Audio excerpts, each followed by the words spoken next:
agora que a gente teve, que é a segunda prova, eu tirei 9, eu não vou fazer REC. Não, não precisa, né? Vou fazer REC para quê com 9? Não tem necessidade, não. Até ele meio que ficou meio assim, desconfiou. Eu disse, cara, ninguém sabe essa matéria. Eu saí perguntando para Deus e o mundo aí, tu fala na tua matéria, me chamam de maluco. Eu disse, foi feito na cara e na coragem, mas foi feito. E aí a do Casagrande, tô conseguindo melhorar.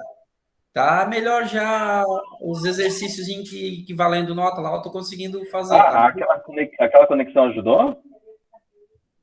Conexão. Aquele X2Go lá? Ah, não, tem um trabalho para fazer que vai ser usado ele.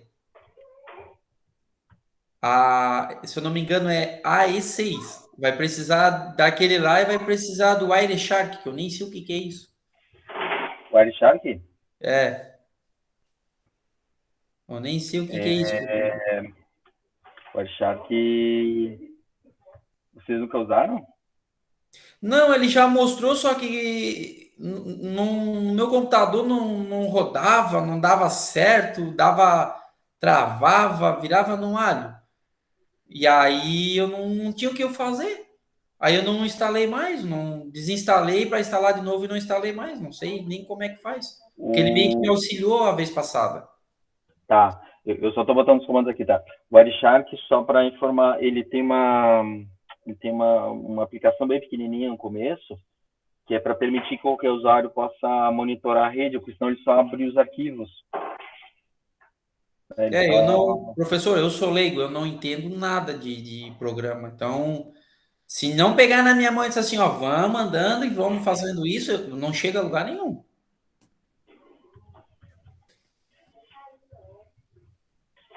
Mas o Wireshark é... Aqui tem que ficar fazendo a visualização dos frames, é, negócio dos IP, IPv6, IPv4, alguma coisa assim, É. umas conexões, é um trabalho que tem lá para fazer, que está no cigar, que eu digo, meu Deus, como é que eu vou fazer? Eu nem consigo instalar o bicho na minha máquina. O... agora tá falando de fazer isso, pegar na mão, tá, não sei o quê. Boa notícia, que agora não isso, mas só para me ver a cabeça. Foi aprovada o progresso para fase 2, tá?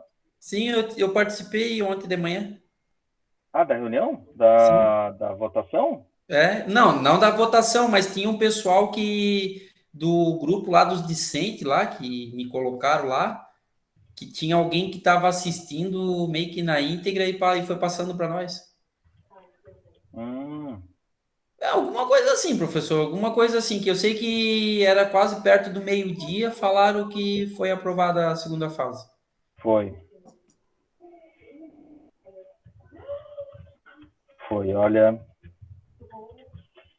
digo que eu tava receoso.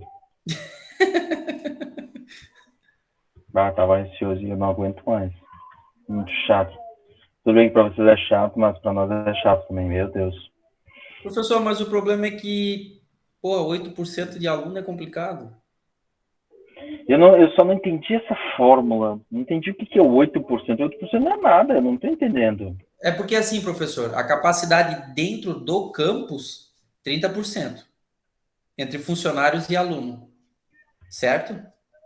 Só que Certo. se pegar todos os funcionários, que vai ter que ter todos lá, 22% é funcionário, 8% é em aluno. Não é 30% de aluno, fora os funcionários. É o 30% total, aluno e funcionário junto. Que ficou um negócio meio estranho, meio que 30%, mas só pode 8%, como assim? Aí depois que passaram lá no grupo que vai funcionar dessa forma. Que na pior das hipóteses, todos os funcionários sobra 8% em aluno. Desculpa, tá gravando, eu achei graça, mas é que 8% é muito pouco. Mas enfim, tá. Vamos lá. Vamos trabalhar. Bora. 8% dá 1 de cada 12, né? Então, numa turma de 24 alunos, vão 2. Ô, professor, mas se parar para analisar, Aí, João, 8% boa de noite. 3 alunos, Boa noite. não vai dar nem o quê? Vai dar pelo menos um? Não, claro. Vamos pegar o caso aqui. Vamos imaginar 8% de vocês. O Wallace e Michael já estariam fora. Isso aí traria uma meia Arielle aqui. A Arielle fica uma meia hora, já tem que expulsar também, porque não. Na verdade, só são aulas práticas, tá? Só para reforçar. São aulas práticas e Laboratório, né? Agora falando sério. Tem muitas matérias que elas não têm parte prática, né? Elas só têm aula de sala e isso só serão as práticas. Então, vamos pegar o caso, por exemplo, boa parte das minhas matérias elas estão meio a meio. No plano de ensino, tá metade delas. E aí a ideia é que fique escalonando o calendário para que a minha aula não conflite com os outros professores. Então, é 8% presencial. Sim, Mas o sim. resto vai estar tudo remoto ainda. Pois é. Mas eu vou dizer, professor, assim, ó, no meu ponto de vista, tá? Independente do que aconteça. Mas eu não acho ruim, professor, pegar a parte teórica e fazer de casa. Não é ruim, cara. Eu vou dizer que, assim, é legal, claro que a parte prática, laboratório, a É gente isso. vai, a gente vai até a escola, não tem problema. Só que tu imagina, às vezes tem gente que trabalha, sai do serviço 6 horas. É uma pauleira o dia inteiro. Tu pode ir para casa, tu desliga a câmera, tu fica sentadinho no sofá da tua casa, tu faz por ali, tu tens um pouco mais de conforto. Porque eu sou capaz de apostar que presencial não vai comparecer todo mundo. Do jeito que todo mundo fala que presencial é melhor. É melhor, mas o pessoal não vai. O que eu posso te dizer disso é que o nosso formato de aula, porque vocês pegam o primeiro e segundo grau, né? Vocês pegaram a época de primeiro e segundo, que a gente fala primeiro e segundo grau, ou que seja ensino fundamental e médio, vocês pegaram muito de ser presencial na sala e ter que ser passado por um professor. Esse formato, essa estrutura que se chama o Paulo Freixo chama de educação bancária, né? O aluno tem que sentar no banco, ficar de frente para um professor e o professor com um quadro passar a matéria. Esse formato. Não precisa ser exatamente desse jeito. Tem milhões de outros, né? Só que aí significa que a gente tem que, antes de mais nada, quebrar esse vício de 10, 12 anos de sala de aula. Então, quando eu propunha algumas vezes no ensino técnico e no superior, eu ensinava formatos que se chama metodologia ativa, que é passar um material e o aluno trazer lido, por exemplo. Tá? E a aula ela ficava mais curta. Então era basicamente assim, ó, pessoal, o material é esse, vocês vão estudar, que tem vídeo, que tem material, não sei o que, e aí vocês voltam e a gente só conversa. Beleza? Beleza. E mesmo assim era difícil. Ou seja, ainda tinha o contato presencial, só que eu não dava aula, eu só fazia um resumo, fazia um fechamento, tirava dúvidas, tentando ser mais eficiente na aula. Porque senão, vamos pegar o caso, meu filho tem 10 anos, às vezes ele chega incomodado em casa, porque ele tem que copiar do quadro. E a pergunta dele é muito óbvia, por que ele tem que copiar do quadro se isso pode estar escrito em algum lugar? Tá? Então, assim, qual é a relevância de copiar uma coisa que potencialmente já poderia ter escrito em algum lugar, né? Se tu tirar o fato de que a gente pode entender que copiar o material é relevante para a fixação do aprendizado. Aí a gente entra numa discussão longa, porque tem gente que aprende escrevendo, tem gente que aprende olhando, tem gente que aprende ouvindo, tem gente que aprende se mexendo, tem gente que aprende de tudo que é jeito. Né? Eu já aprendo escrevendo, professor. E tem gente que aprende escrevendo. Porque tu vai copiando, tu é obrigado a ler, memorizar e passar para o caderno. Mas vamos Mesmo pegar que o tu meu já caso. O tenha. meu é lendo, mas não é copiando. Sim, Então eu tinha que ler depois. De qualquer forma, eu tinha que ler depois. Eu não tinha sim. opção. Então, para mim, copiar ou não copiar, tanto faz. Não faz diferença. Por exemplo, eu tinha aquelas colegas, fazer um colorido, não sei o quê, porque daí para elas a fixação se dava com os destaques, né? Aí pegava a caneta azul, caneta verde, caneta não sei o quê. E aí para elas era um ponto de fixação. Mas para mim não, eu copiava, porque tinha que copiar, o professor mandava copiar, só que eu tinha que ler depois. Então, meu momento é em silêncio, eu caderninho ou para o livro, né? Até hoje é assim. Então, é isso. Então, voltando aqui à discussão, sim, poderia muito tranquilamente a aula ser, por exemplo, totalmente gravada e dizer assim, ó, agora a gente vai estudar, por exemplo, Linux, comandos. Eu faço um vídeo de comandos, vocês têm atividades, têm exercício, poderia fazer.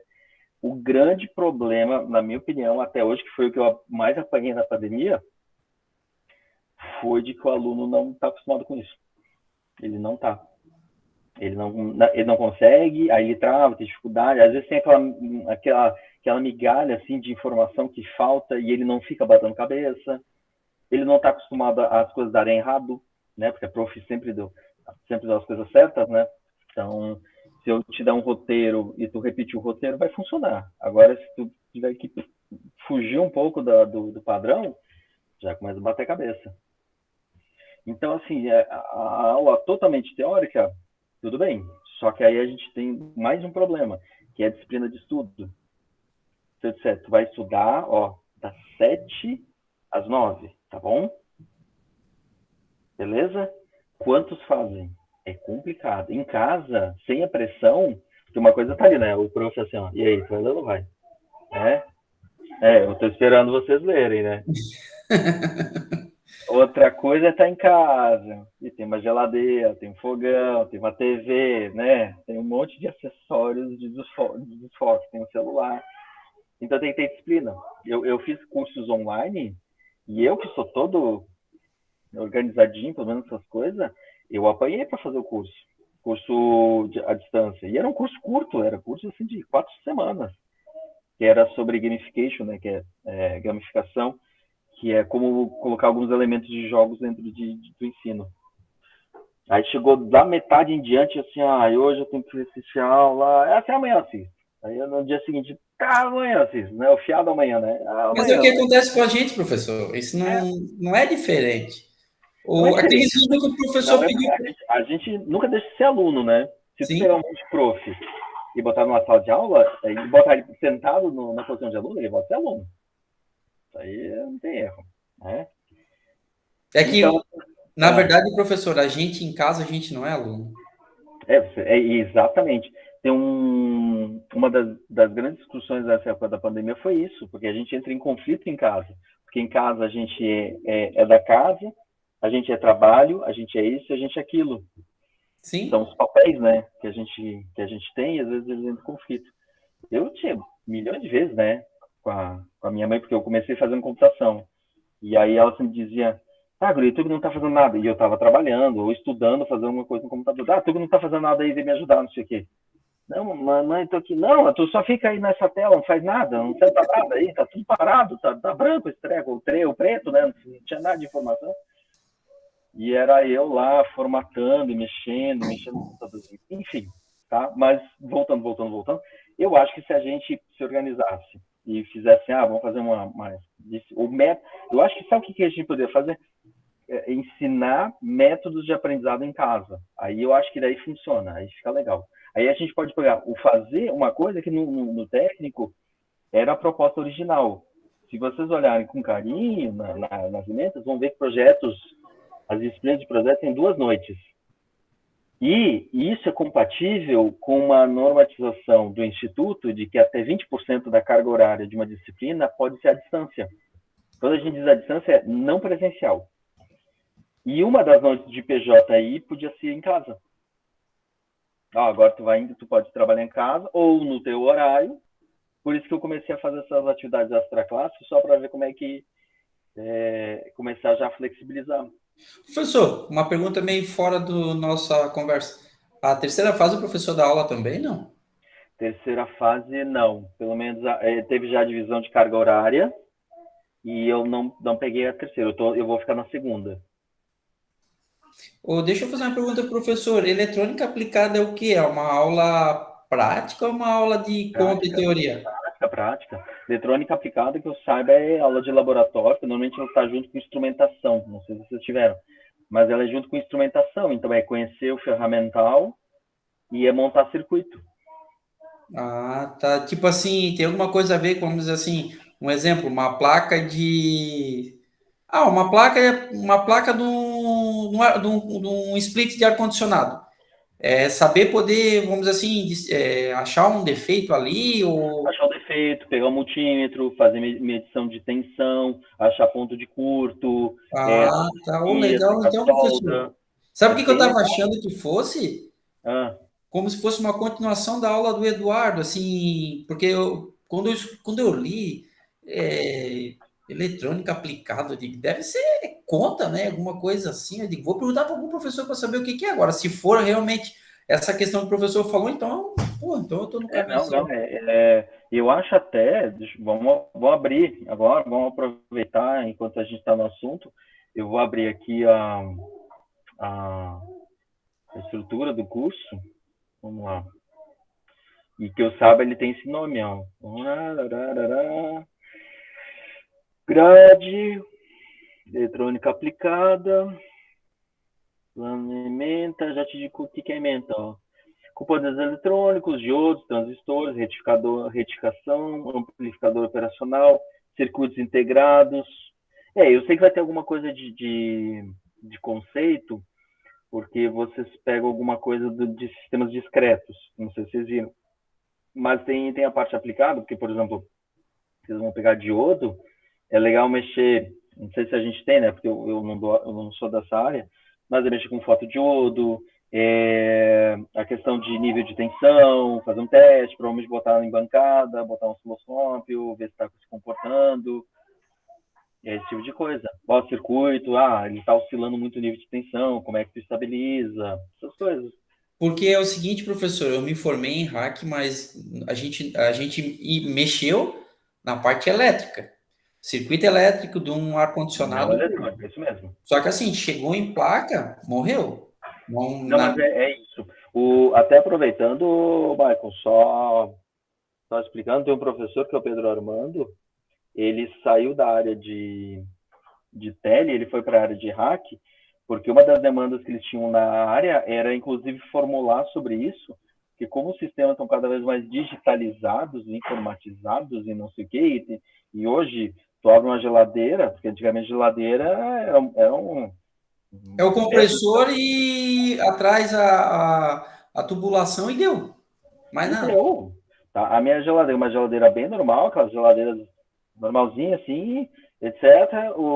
Veio o técnico, uma vez ele abriu, realmente, parece uma caixa de isopor, que eu não sei nem a palavra certa para definir, e atrás é uma placa. Sim. Acabou? Então ele conserta a placa. Se pegar uma máquina de lavar, eletrônica, de botãozinho, não sei. Gente, isso é uma placa gigantesca só de entrada, né? Só pegar o clique, o botão, e é uma placa. O Acabou. professor, o professor ver como é que é a situação. Às vezes eu ganho algum ar-condicionado, às vezes eu vou em algum cliente, ele diz, dá fim nisso para mim. Tem gente que arruma e vende. Eu arrumo e dou para alguém da família. Só que agora eu ganhei um, professor, que o cliente, na verdade, eu fui pintar a casa dele, estava lá rolando, e ele disse assim para mim, Mike, se tu quiser isso aí, leva para ti. Eu disse, não, beleza, eu levo. Eu disse, mas o que que aconteceu? Ele disse, olha, cara, ele queimou a placa, eu paguei o cara, ele botou uma placa universal. Só que agora a universal deu problema e eu comprei outro ar-condicionado e eu não quero mais esse. Daí eu trouxe para casa. Eu digo, bom, pior das hipóteses, vou comprar uma placa original e vou botar. A placa É isso. original veio. Tô com ela. Só que as ligações, professor, como foi feita algumas modificações para Universal, eu não sei ligar uma placa. Olha só. Tipo assim, se fosse tu tira uma queimada e bota outra igual, é simples, tu plug no plug, deu. Agora tu tipo assim, tu poder, vamos dizer assim, pegar do zero e dizer assim, ó, aqui se liga o neutro, aqui se liga o Uhum, fase, aqui uhum. é compressor, aqui é relé que tu vai ligar o motoventilador. Não sei, cara, não consigo. E aí, por isso que eu fiquei naquela, eu digo, pô, vai me ajudar pra caramba essa eletrônica aplicada. Vai. Apesar de que a gente não pega tão pesado, Não, sim, porque sim. Mas é um né, básicozinho para te já tem, poder tem o desenvolver alguma básico. coisa, né? Porque na nossa área a gente está entrando num ponto que, como a gente usa muito a eletrônica e microeletrônica, a única coisa que talvez tu vai sentir a diferença é que níveis de tensão para ti são bem diferentes do nosso. Provavelmente tu vai pegar os sistemas muito mais Sim, sim. a corrente alternada, boa parte do sistema vai ser alternado. Aqui a gente pega muito mais o sistemas discretos, microeletrônica, só que a gente tem tanta peça que, uma vez que ela dá problema, dependendo do que for, é mais barato trocar a placa, é mais fácil trocar os blocos, né? Os bloquinhos, trocar uma placa inteira, que o conhecimento que a gente dava antes, agora a gente vai trocar o transistor, tá lá, tira o transistor, bota o outro, faz uma solda. Muitas vezes o pessoal já não está fazendo mais hoje, no dia a dia. Porque o tipo de manutenção, que ela, na prática, é mais cara do que trocar a placa. Exatamente. Mais fácil ter um banco de placas. Queimou, bota outra ali e vai. Depois a gente se vira, né? Sim. E as próprias empresas, elas preferem fazer isso em momentos diferentes. Né? Elas não vão lá no cliente, o cara vai com uma maleta cheia de ferramentas, solda, não sei. Não vai, ele vai com um monte de placa. Trocou, ele troca a placa. O pessoal aqui fez instalação de fibra, né? Fibra aqui na residência. Deu problema no access point. O cara não vai abrir. Né? Vocês já viram que... Não, peraí, que eu vou soldar a antena. O cara vai lá, abre, não sei o que. Ele não faz mais. Ele troca. Não, mas tá certo, então, professor. A gente não dá mais essa ênfase. Sem dizer que é questão de tu arrumar uma placa e dar garantia, daqui a pouco dá problema de novo, então já bota um novo que custa um pouquinho mais, tu já tens aí um aninho de garantia. Que também é outra questão, exatamente. Tá? É bem então, desse jeito a eletrônica mesmo. aplicada ela vai para esse caminho. Tem que ter uma noção, claro, mas não é assim, pesado, Sim. assim. Mas acho que é saber mexer, sabe? Saber mexer com isso. Tranquilo. Tá? Mas a terceira fase. Eu sei que assim, a gente fez um formato progressivo, assim, vai ficando mais legal e mais difícil o curso. A quarta fase, o projeto da quarta fase, esse é pedreira. Esse fazer projeto de VoIP. Esse aí é cruel. O que a gente fez de central, de fazer ligação, imagina, a gente botou um ramal para fazer uma ligação, para fazer uma ação. Lá não, a gente tem que fazer o plano, tem não sei o quê. Aí eu quero ligar, e grava a ligação, e bota não sei o quê, e faz não sei o quê. É bacana. Massa. Tá? Bora, pessoas, então vamos lá. Então, só reforçando, hoje a ideia o que é? É vocês tentarem fazer isso, e à medida que vocês forem ter dúvida, me avisa que só que hoje eu não vou dizer, é assim, tenta isso, talvez isso resolva, talvez não sei o quê. Então, não tem pacote pronto agora. O professor é lá no Nano, né? Não tem. Se tu olhar aqui, ó, os comandos a serem disponíveis. Aí o que tem que ser? Vocês têm que rodar esses comandos e colocar esses comandos lá no SIGA. Então, por exemplo, tarefa 1. Identificar os endereços IPv4 e IPv6 de todas as interfaces e discriminar pelo alcance. Rede interna, rede local, set local e global. Então, assim, deixa eu abrir um terminal aqui, só para fazer junto com vocês. Espera aí. Tá. Eu não vou responder. Sim, é porque eu não sei nem por onde começar, professor. Bora, vamos lá.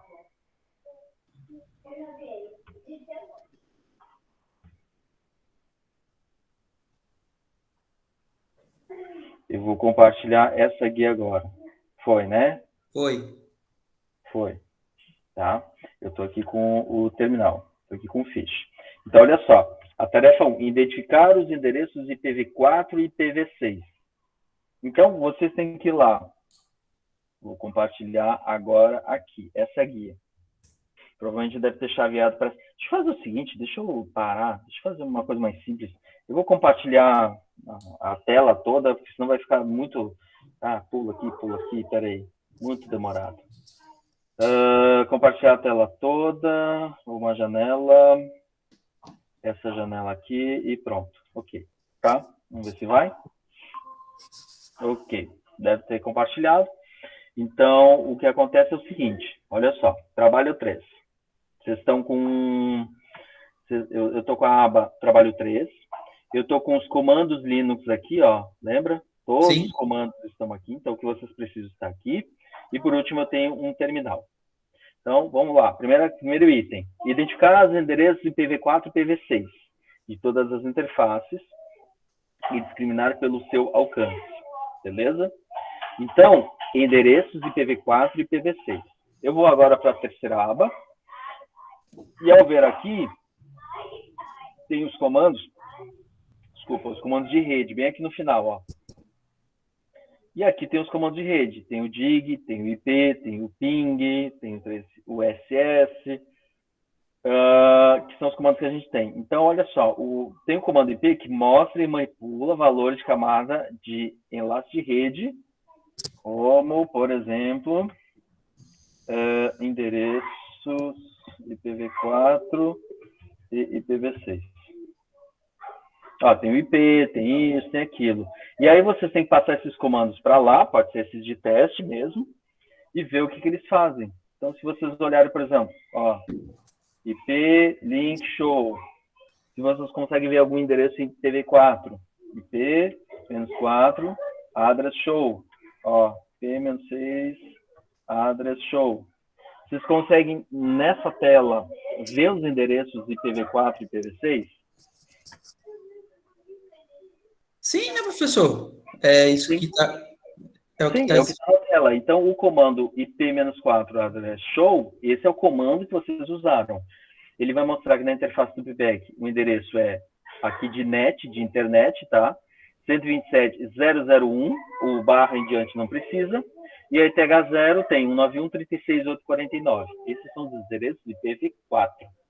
Já o comando IP-6 address show, ele vai mostrar que a loopback tem o endereço 2.2.1, ó, que é o endereço INET6, de internet IPv6, e já a interface TH0 tem dois endereços, esse 2804 alguma coisa e o FE80 alguma coisa. Essa é a resposta da questão 1. Essa numeração, né? Esse IP Sim, ali e a numeração, sim. né? Isso mesmo. Tá, Tá? Então, ó, daí no caso, esses agora foram que os eu. endereços. Oi? No caso, quando, tipo assim, eu for pegar e botar a resposta, eu vou pôr lá dentro do SIGA, professor? Dentro do cigarro, tu consegue escrever durante a escrita. Recomendo não fazer isso enquanto está escrevendo, porque pode ser que, enquanto tu esteja escrevendo, ele fecha a sessão. Mas aí vai ter que ter a resposta de todas, né?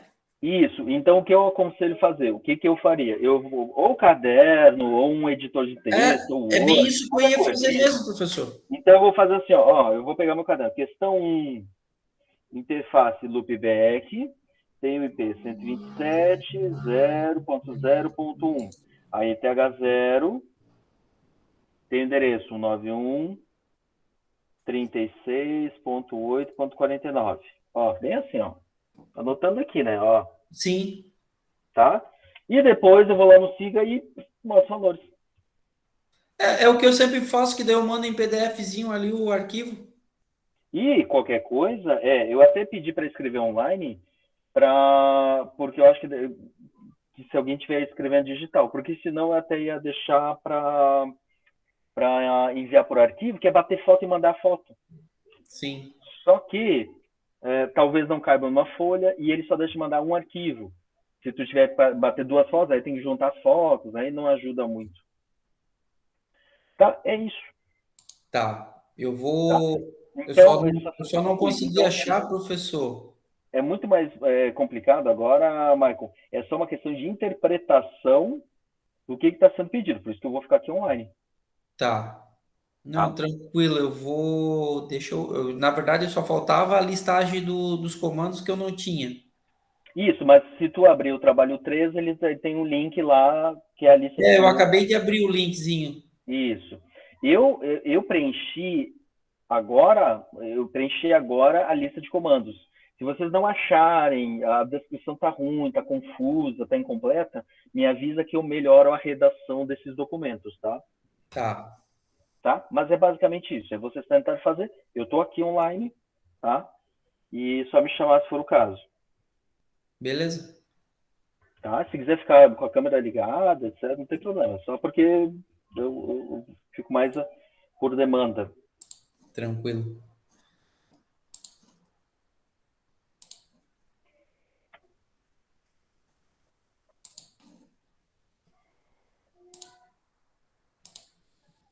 Tá? Eu só vou colocar no mudo porque talvez o barulho possa atrapalhar.